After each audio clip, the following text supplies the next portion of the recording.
তাহলে সন্ত্রাসীরা প্রশ্রয় পেয়ে যাবে। আজকে শান্ত হত্যা হয়েছে, কালকে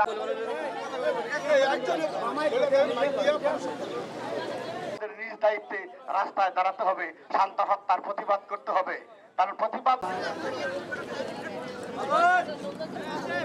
সবাই আসেন হবে, তাদের বিচারের আওতায় আনতে হবে। আমার ভাই কবরে গুলি কেন মারলে, গুলি কেন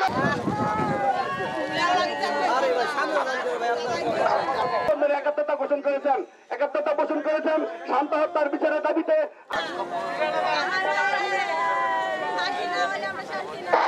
এবং এলাকাবাসীর উপরে আমার এই দাবি যে আপনারা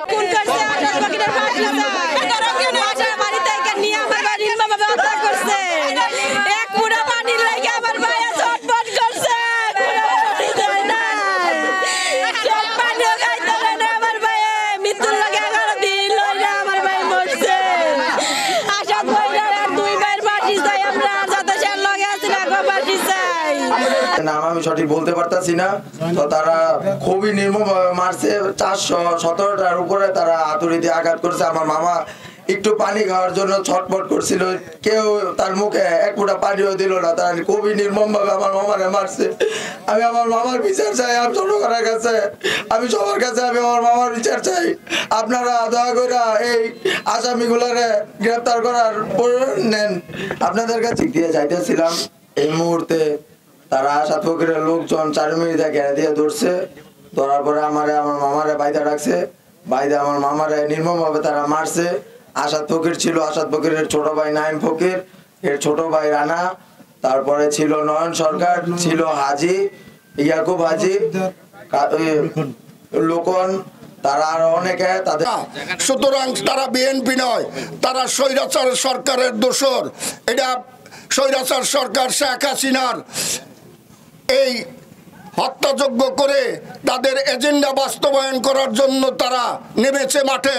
সুতরাং যারা নাকি বিএনপির পতাকা তলে আছেন তারা সজাগ থাকেন।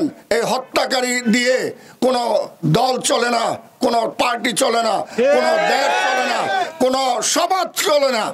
সুতরাং তাদেরকে আমরা প্রতিহত করব। তারা আসলে কোনো দলের নয়, তারা হইল সশস্ত্র ক্যাডার, তারা মানুষকে হত্যা করে।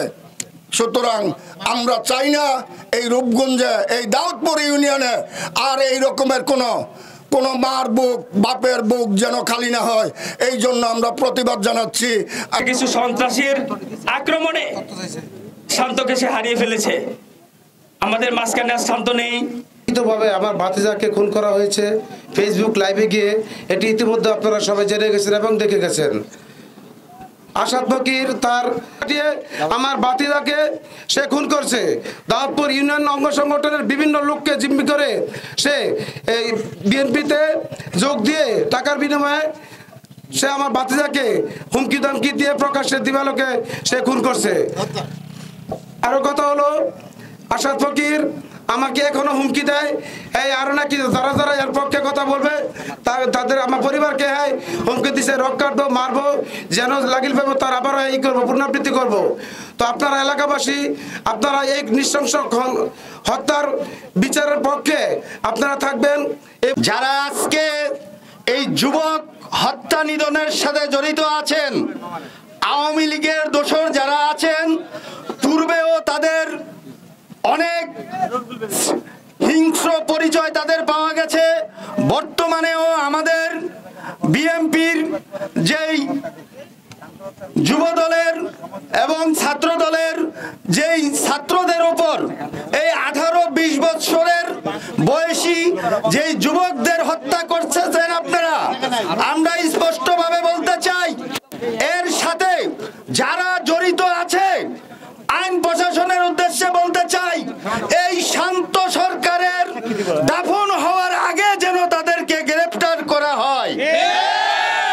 এবং এর সাথে যারা এই ইন্ধনদাতা এবং মামলাকে অন্যদিকে প্রবাহিত করার চিন্তা করতেছে, চেষ্টা করতেছে, তাদেরকেও আইনের আওতায় আনতে হবে।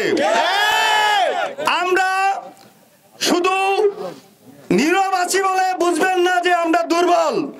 আমরা এই শান্ত সরকারের পাশে আছি, শান্ত সরকারের এই পরিবারের পাশে আছি, এবং এই শান্ত সরকারের বিচার না হওয়া পর্যন্ত এবং এই শান্ত সরকারের আসামি গ্রেপ্তার না হওয়া পর্যন্ত শান্ত সরকারের লাশ দাফন হবে না।